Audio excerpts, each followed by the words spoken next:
Grover and Grover की history की किताब है, उसका एक छोटा सा किस्सा बयान कर दूं मैं आपसे। उसमें लिखते हैं कि जब शहीद भगत सिंह को अदालत में पेश किया गया तो उस भरी अदालत में एक अंग्रेज ने उनसे सवाल किया कि 800 साल तक मुगलों ने हुकूमत की, तब तो आपने बम नहीं फेंका, और हमने सिर्फ 150 साल से हुकूमत की और आपने सेंट्रल लेजिस्लेटिव असेंबली में बम फेंक दिया। उसका बहुत अच्छा जवाब भगत सिंह ने दिया था कि देखिए, मुगलों ने जो हम पर राज किया है वो हमारे दिलों पर राज किया है, और उन्होंने इस मुल्क को सोने की चिड़िया बना दिया है, और इस सोने की चिड़िया की चमक से आप 7 समुंदर दूर से यहां तक आए हैं, और यहां पे आने के बाद अगर आपकी हुकूमत को अगर एक लफ्ज में, एक लाइन में कहा जाए तो वो ये है कि आपकी हुकूमत एक स्पंज की तरह है जो गंगा के किनारे हीरो और जवाहरात को चूस करके इंग्लैंड में जाकर के टेम्स नदी के किनारे निचोड़ती है, और वो इंग्लैंड मालामाल हो जाता है, और उस दौलत के मालामाल होने के बाद उससे आप अपनी तरक्की करते हैं। मुगलों ने, पठानों ने यहां नहीं किया, इन्होंने यहां की चीजों को यहीं पे खर्च किया, यहीं पे इमारत बनवाई और यहीं की धूल में अपने आप को मिटा दिया। यह था भगत सिंह का जवाब। की छुपी नहीं है कि मुसलमानों का जो किरदार रहा है, जो कुर्बानियां रही हैं इस मुल्क की तरक्की में, इस मुल्क की आजादी में, वो लासानी रहा है, बेमिसाल रहा है। और अगर देखा जाए तो ये मुल्क जो है, अगर आप तारीख में देखें तो हिंदुस्तान जो हमारा मुल्क है, मुत्तहिद मुल्क नहीं था। बेशुमार राजा रजवाड़े थे, रियासतें थीं, उस पर हुकूमत करते थे उन पर। लेकिन जब मुसलमान यहाँ पे आए हुकूमत के लिए, सबसे पहला जो काम उन्होंने किया था वो ये किया था कि इस मुल्क को एक किया था, वो बंगाल से लेकर अफगानिस्तान तक, और इस मुल्क को मुत्तहिद किया था। ये हमारी खूबियां थी। अगर जंगी निज़ाम की बात करें, जो हम वार स्ट्रेटजी की बात करते हैं, सबसे पहली तो इस मुल्क हिंदुस्तान में ज़हीरुद्दीन बाबर लाए थे। पहला जो रॉकेट था वो शेर मैसूर टीपू सुल्तान ने बनाया था, और ये तारीख में दर्ज है। बल्कि जो विलियम कॉन्ग्रेव था, जो कि एक्सपर्ट था इसका, वो अपनी किताब में लिखता है ये कि उनकी शहादत के बाद 1799 में जब शहीद हुए शेर मैसूर टीपू सुल्तान, तो उसको उन्होंने 1801 में जब्त करके वो इंग्लैंड ले गए, और 1801 से लेकर के 1805 तक उस पर तहकीक करते रहे, रिसर्च करते रहे, समझ नहीं पाए कि इसका सिस्टम क्या है, इसकी डिज़ाइन क्या है। तो उन्होंने एक किताब वहाँ से भेजी थी, और उस किताब का नाम था फतहुल मुजाहिदीन, और वो किताब आज भी पेरिस के म्यूजियम में रखी हुई है। और उस किताब को लिखने वाले टीपू सुल्तान थे, जिसमें डिटेल डिस्क्रिप्शन था कि ये जो रॉकेट है इसको कैसे इस्तेमाल किया जाए। तो ये वो पहली मिसाइल थी, आप गूगल में सर्च कीजिए, वो जो पहली मिसाइल थी मैसूरियन मिसाइल टीपू सुल्तान ने बनाया था। और आज जो आप मिसाइल देख रहे हैं, अग्नि मिसाइल, पृथ्वी मिसाइल, इसके भी बानी एपीजे अब्दुल कलाम है, जिनको आप मिसाइल मैन कहते हैं और जिनको फादर ऑफ मिसाइल कहते हैं। और आप कस्टोडियन जो आप कहते हैं, जो रेवेन्यू का सिस्टम है, ये सब शेर शाह सूरी का दिया हुआ है, and he was one of the best administrator.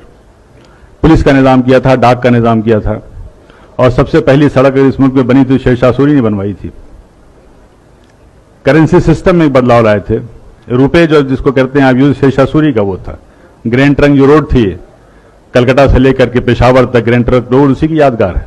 बगावत की, जंग आज़ादी की, तो पहली जो बगावत थी वो 1773 में हुई थी, और उसका नाम जो था, शायद आप में से ज्यादातर लोगों को मालूम होगा, फकीर एंड सन्यासी रिबेलियन नाम से नाम था।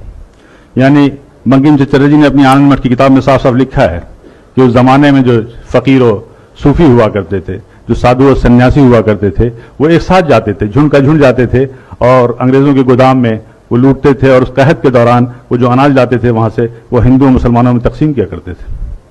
और ये सिलसिला तकरीबन 50 साल तक चला। इसका पूरा तारीख में डिस्क्रिप्शन है।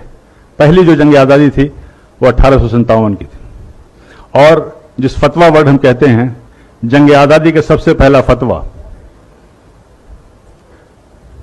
फजल हक खैराबादी ने दिया था। अल्लामा फजल हक खैराबादी ने यह फतवा दिया था जंग आज़ादी में अंग्रेजों के खिलाफ मुहिम का, और उस फतवे का यह असर था कि दिल्ली जैसी राजधानी को हमने फतह किया था।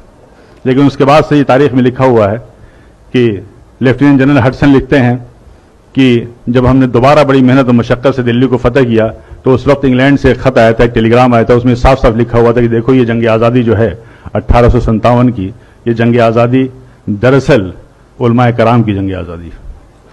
और उन उलमाए कराम के लिए बड़े फख्र से वो लिखता है कि हमने न जाने सैकड़ों उलमाए कराम को बगैर किसी मुकदमा चलाए हुए फांसी दे दिया। और ये कोटेड है, तारीख के फिगर्स में बता रहा हूं कि उस जमाने में जिन 51,200 लोगों को फांसी दी गई थी, उसमें से तकरीबन 27,000 से ज्यादा उलमाए कराम थे जिनको फांसी दी गई थी। वीर सावरकर ने अपनी किताब में जॉन मैकलसन का हवाला देते हुए कहा था कि 1857 की जंग आज़ादी में अगर सबसे ज़्यादा किसी का नुकसान हुआ तो मुगल की जो आखिरी रोशनी थी, आखिरी बादशाह थे बहादुर शाह जफर का हुआ। और उन्होंने उसका जॉन मैकलसन का हवाला देते हुए लिखा है कि एक बार उनको नाश्ते पे जब उनसे इसरार किया गया तो बहादुर शाह जफर ने कहा था कि मुझे ख्वाहिश नहीं है। उसके बाद से वो लिखता है कि हम लोगों ने उनकी आंख में जहरीले ऑइंटमेंट लगाना शुरू कर दिए ताकि उनकी बीनाई चली जाए।